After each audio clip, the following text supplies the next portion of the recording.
வணக்கம். நான் உங்கள் அன்பான சயின்டிபிக் வேதிக் அஸ்ட்ராலஜர் அஸ்ட்ரோரஞ்சி பேசுகிறேன். நல்லது நினைப்போம், நல்லதே நடக்கும். தொடர்ந்து நம்மளுடைய வீடியோஸ்லாம் நீங்கள் பார்த்துட்டு இருப்பீங்க நம்புகிறேன். சயின்டிபிக் வேதிக் அஸ்ட்ராலஜி முறையில் அறிவியல் சார்ந்த ஜோதிட கருத்துக்களை பார்த்து கொண்டிருக்கிறோம்.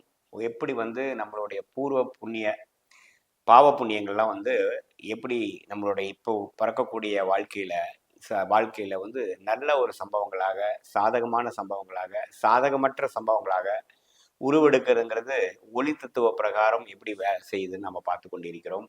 அந்த அடிப்படையில் பார்த்தீங்கன்னா இந்த வீடியோவில் ஜனவரி 2025 தனுசு ராசிக்காரர்களுக்கு எத்தகைய ஒரு மாதமாக இருக்க போகிறது அப்படின்னு நம்ம பார்க்க போகிறோம்.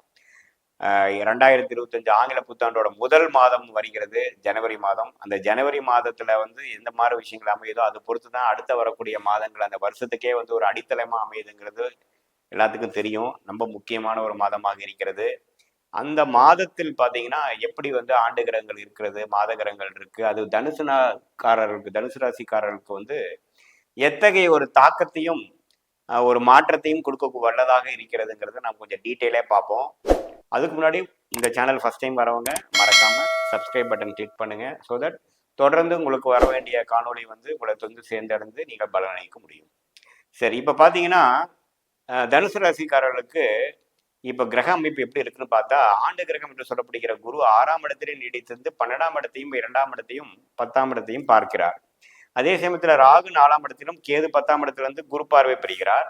சனி 3ஆம் இடத்திலேயே நீடித்திருக்கிறார். ஸோ ஆண்டு கிரகத்தில் எந்த மாற்றம் இல்லைங்கிறது தெரியும் நமக்கு. மார்ச் ஏப்ரல் மேக்கு அப்புறம் தான் சனி பயிற்சி, ராகு பயிற்சி, குரு பயிற்சி நடக்குதுங்கிறது நம்ம பார்க்குறோம்.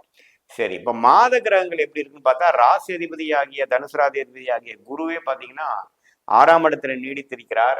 இன்னுமே சுப விரயங்கள், டிராவலிங்கு, நிறையா குடுக்கல் வாங்கல விஷயங்கள், ஒரு இடம் வாங்குறது, விற்கிறது, பிஸ்னஸ்ல வர்த்தகம் அதிகமாக பண்றது, அதர் பீப்புள்ஸ் மணியில கொஞ்சம் முன்னேறுறது, கடன் வாங்குறது, கடன் அடைக்கிறது, அது மாதிரி விஷயங்கள்லாம் அதிகமாக ஒரு கடந்த 7-8 மாசமாவே தனுசு ராசிக்காரர்களுக்கு குரு 6ஆம் இடத்துக்கு 12 கனெக்ட் பண்ணி 2, 10 கனெக்ட் பண்ணி இது மாதிரி நிறைய தொழிலதிபர்கள், இம்போர்ட் எக்ஸ்போர்ட் பண்றவங்களுக்குலாம் நிறைய அது மாதிரி கொடுத்துட்டு இருந்தது. இப்போ அது அப்படியே நீடித்திருக்கக்கூடிய அமைப்பு தான் இருக்கு. ஆனா ஒண்ணுமே மாற்றங்கள் அதுல இல்லை. பட் மாத கிரகமாகிய செவ்வாய் எப்படி இருக்குன்னு பாத்தீங்கன்னா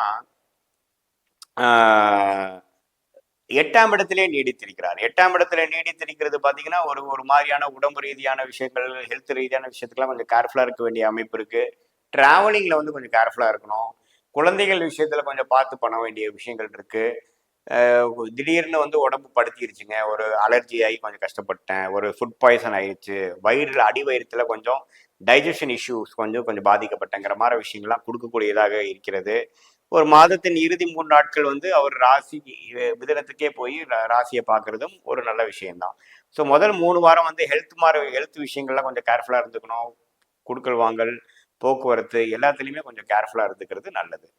ஸோ அதே சமயத்துல புதன் பார்த்தீங்கன்னா முதல் 3 நாட்கள் ஜனவரி 3ஆம் தேதி வரைக்கும் 12ஆம் இடத்துல குரு பார்வை இருந்தாலும், அடுத்த மிடில் ஆஃப் 2வது வாரம், 3வது வாரம், 4வது வாரம்லாம் பார்த்தீங்கன்னா புதனே ராசிக்குள்ள வராரு. ராசிக்குள்ள அவருடைய 7ஆம் வீட்டை கனெக்ட் பண்றது பார்த்தீங்கன்னா ஒரு இல்லற வாழ்க்கையில ஒரு பெட்டரான ஒரு ஸ்டெபிலிட்டி வர்றது, கருத்து வேறுபாடுகள் இருந்தால் கொஞ்சம் குறையிறது, பங்குதாரர்கள் பிஸ்னஸ்ல பங்குதாரர்கள், கிளைண்ட்ஸ், அசோசியேட்ஸ்லாம் இருக்கிறவங்களோட இன்னும் கொஞ்சம் புதுசாக அடிஷன் ஆகுறது, நியூ கிளைண்ட்ஸ் எடுக்கிறது, நியூ ஒரு பார்ட்னர்ஷிப் மூலமா ஒரு புதுசாக ஒன்று ஸ்டார்ட் பண்றது, அது மாதிரிலாம் ஏன் பண்ணிட்டு இருக்கிறவங்களுக்கு ஒரு நல்ல அமைப்பு கொடுக்கக்கூடிய புதனின் சஞ்சாரமாக, புதனின் பயிற்சியாக குறிப்பா ஜனவரி முதல் வாரத்துக்கு அப்புறம் வரக்கூடியது ஜனவரி 25ஆம் தேதி வரைக்கும் ஒரு நல்ல விஷயத்தை கொடுக்குறார். அதுக்கப்புறம் 2ஆம் இடத்துக்கு புதன் போய் இன்னுமே வருமானத்தை பெருக்கக்கூடிய அமைப்பு இருக்கு. ஸோ புதனின் சஞ்சாரம் ரொம்ப நல்லா இருக்கு. தனுசு ராசிக்காரர்களுக்கு இந்த மாதிரி ஒரு புது அடிஷன் ஆஃப் புது ஒரு ரிலேஷன்ஷிப் மூலமாக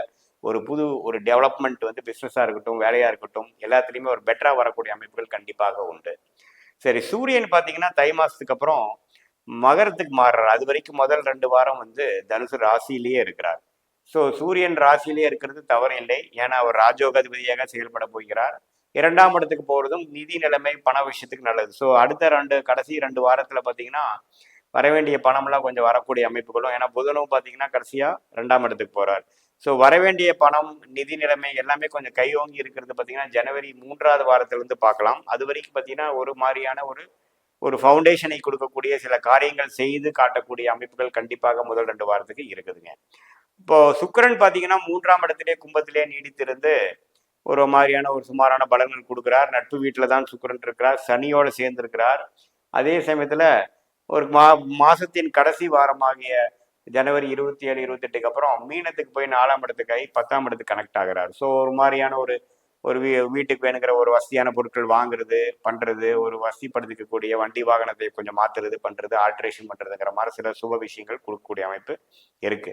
ஜென்ரலா பார்க்கும் பொழுது சூரியனோட சஞ்சாரம், புதனின் சஞ்சாரம், சுக்கிரன், செவ்வாய் எல்லாமே ஓரளவுக்கு சாதகமான விஷயங்கள் இருக்கு. செவ்வாய் 8ஆம் இடத்திலே நீடித்து இருக்கிறது பார்த்தீங்கன்னா ஹெல்த் ரிலேட்டடான விஷயங்கள், பேச்சு விஷயங்கள், கம்யூனிகேஷன் விஷயங்கள், அதே சமயத்தில் பார்த்தீங்கன்னா குழந்தைகள் விஷயத்துல கொஞ்சம் கேர்ஃபுல்லாக இருக்கக்கூடிய அமைப்புகள் இருக்கு.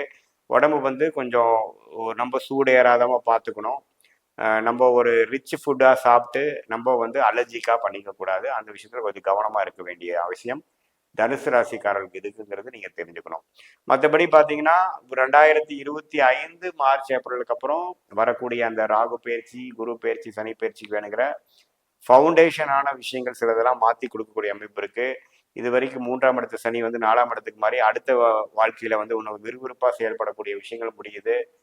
ஹனிமூன் பீரியட் முடிஞ்சு இப்போ அடுத்த கட்ட வாழ்க்கையில் வேணுங்கிற டெவலப்மெண்ட்டுக்காக முயற்சிகளும் ரிஸ்க் எடுக்கக்கூடிய பருவம் வந்து மார்ச் ஏப்ரலுக்கு அப்புறம் வர்றது வேணுங்கிற ஒரு ஃபவுண்டேஷனான சில விஷயங்கள், அடிப்படையான சில விஷயங்கள் செய்து கொள்ளக்கூடிய ஒரு மாதமாக தனுசு ராசிக்காரர்களுக்கு ஜனவரி மாதம் வருகிறது.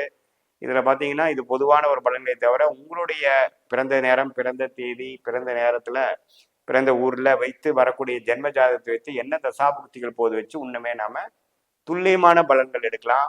அது மூலமா அடுத்த வரக்கூடிய ஆண்டுகள்ல என்னென்ன முடிவுகள் எடுக்கலாம், எது மாதிரி வாழ்க்கை பாதை வந்து நம்மளுடைய வாழ்க்கையில போக போறோம், எது மாதிரி ஒரு டைரக்ஷன் நமக்கு கிடைக்க போகுதுங்கிறதெல்லாம் நம்ம இப்போ பார்க்கக்கூடிய அந்த தசநாதன், புக்திநாதன் கோச்சாரத்தில் எப்படி இருக்கிறார்களெல்லாம் பார்த்து தசாபுக்திகளோட மிக்ஸ் பண்ணி நம்ம பார்க்கும் பொழுது ஒரு துல்லியமான பலன்கள் எடுக்கலாங்கிறது தெரிஞ்சுக்கணும். இது வந்து பொதுவான ஒரு ராசி பலனுங்கிறதை நேயர்கள் புரிந்து கொள்ள வேண்டும். மீண்டும் மற்றொரு காணொலியில் சந்திப்போம். நன்றி, வணக்கம்.